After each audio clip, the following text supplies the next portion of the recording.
Tonight's primetime movie has been brought to you by Western Salad Dressing.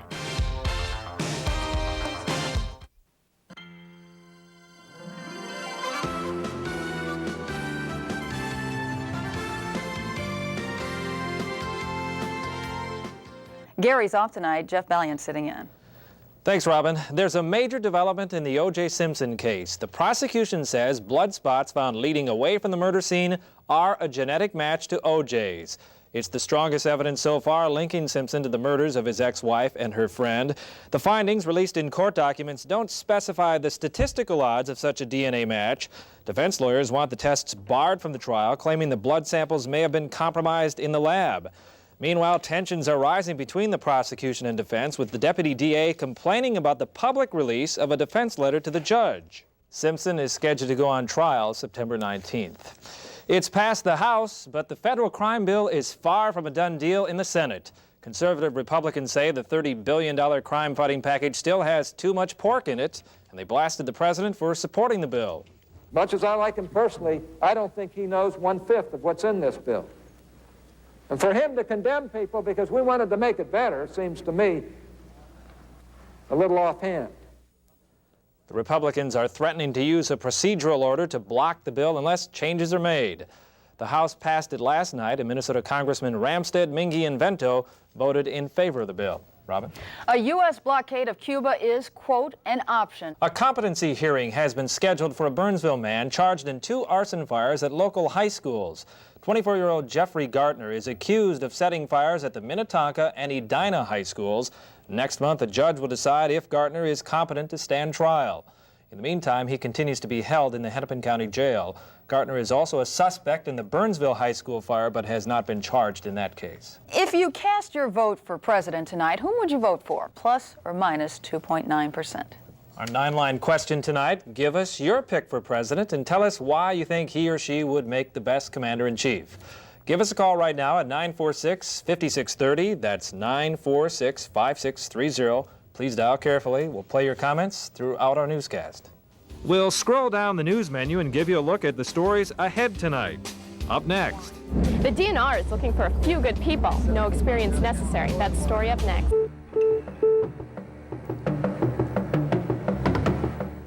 Mexico elects a new president, and that story opens our global file tonight. The winner is Ernesto Zedillo, a member of Mexico's ruling party, but his opponents are calling the election results a fraud. There are reports of ballot shortages and other irregularities during the voting. In our USA file, an Illinois woman faces criminal charges for the deaths of 8 children left home alone. They died when the house caught fire while she was at a bar. The 25-year-old woman was mother to 3 of the children. She's been charged with involuntary manslaughter. Investigators say the fire started because some of the children had been playing with matches or a lighter. Smoke and flames continue to destroy property and threaten lives out west. Strong winds are whipping up this forest fire near Boise, Idaho. Yesterday, it doubled in size. Near Whitefish, Montana, a wildfire is raging close to a housing development. Just another example of why there's a desperate need for more firefighters. Minnesota's helping, sending 140 recruits to the west last week, and as Nicole Stewart reports, the scramble is on to send more soon. The 9 News. Minnesota and West Virginia are the only 2 states offering fire professionals to help fight western wildfires. It's been burning so badly all summer. We've been truly fortunate here. Tough job, boy. Very tough job. Let's get our first look at the weather. Joe's out on the weather deck right now. Yeah, we had a really nice Monday, turned into a nice Monday. Okay, thanks. Well, the 9-line wants to know, if you voted for president tonight, who would you vote for and why? Here's what some of you are saying. Strong sentiment. Keep calling, we'll have more later. Plus, what else is ahead on Minnesota 9 News? Welcome back. We're in the newsroom. We're going to check into the night desk where Sherry Groder is keeping track of what's happening on the police scanners. Yes, Jeff. Right now, Brooklyn Center police are looking for 2 suspects from a robbery that happened earlier today at the Red Lobster on Brooklyn Boulevard. The suspects are described as 2 men. One has red hair and one has brown hair with mustache and glasses. And right now they are at large, so hopefully they will catch them soon. Okay, thanks, Sherry. A tragic story out of Hawaii tonight. A circus elephant goes on a rampage, killing his trainer and injuring another man. Now, the Hawaiian Humane Society wants to know if the elephant was properly trained. And we want to warn you that some of the video in this story is quite graphic. The image of a Hawaiian animal control experts cannot find a medical cause for the elephant's rampage. Well, coming up next in sports, baseball, pure and simple and starring a team from Minnesota. But first, let's hear who'd get your vote for president. A different transportation strike is slowing down the flow of beer trucks around the state. Members of Teamsters Local 792 are picketing the East Side Beverage Company.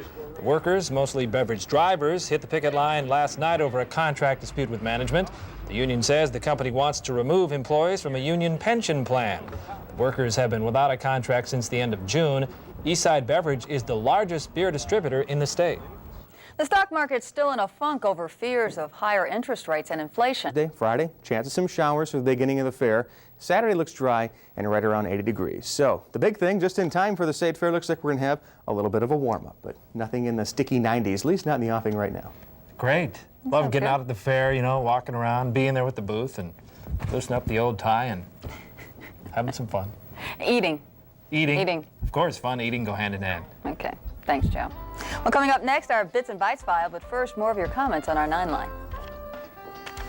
I'd vote for General. We're going to open the Bits and Bytes file with a riddle. What has 12,400 feet and makes a loud tapping noise? Give up? It's this. Not quite a miracle on 34th Street, but it may be a world record. More than 6,200 tap dancers hoofed it for Macy's 16th annual Tapomania. The dancers of all ages from 6 to 85 turned out for the event. They're all waiting to find out if they tapped their way into the Guinness Book of World Records. It took 15 hours to set up the explosives, but with a flick of a switch, this 9-story building turned to rubble in a matter of seconds. Los Angeles crews imploded the vacant building because it was considered a safety hazard. How do you make Basset Hounds cuter than they already are? Dress them up like they do at the annual Basset Hound Show in Arcadia, California. The 200 hounds competed for best costume, most beautiful bonnet, and yes, the saddest face. The event raises money for the Basset Hound Club of Northern California, which helps rescue mistreated Basset Hounds and find them good homes. 2 Idaho women are showing off the one that didn't get away. Jessie Newberry and Kim McCormick reeled in this monster catfish at a fishing spot near Star, Idaho. At first, Newberry thought she'd snagged a rock until it started moving. The catfish weighs 58 pounds and is 48 inches long. The women say that's an Idaho state record. That is one ugly fish. Don't need to put it on the mantle, it can be the mantle. That's right. It's huge. Yeah. Well, that's all for us. Thanks for joining us. We will see you again tomorrow night. Thanks for being with us. Good night. Good night.